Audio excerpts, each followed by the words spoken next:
Good morning mga kahalaman.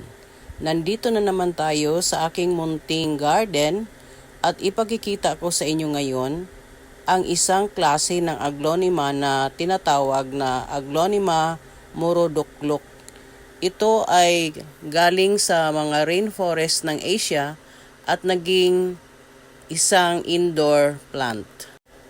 Ang Aglonema morodocloc ay tinatawag ding super white round leaf morodocloc aglonema at ito din ay tinatawag na Chinese evergreen.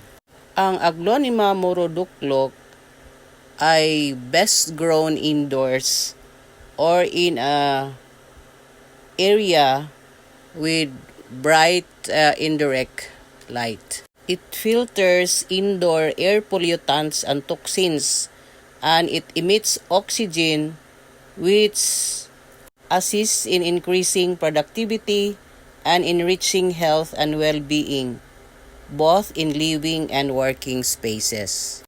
Plant it in well-draining potting soil and place it in bright indirect light and keep temperature moderate. It needs occasional repotting.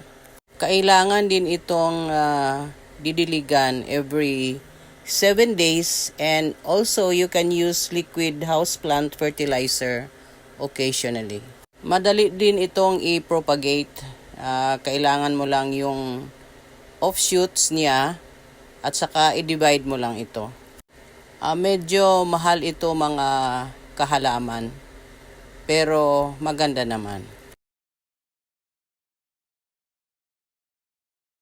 Sa pag-propagate nito, kailangan mo yung baby niya. Ito may baby na.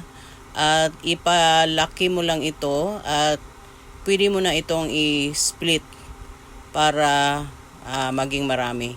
Itong sa akin ay nag-originate lang sa isang halaman at ngayon ay dalawa na sila. Pero ito ay bihirang magbibigay ng offshoot. Kaya kailangan ka talagang maghintay. Yan lang mga lods at sana'y nagustuhan nyo ang video na ito at follow for more.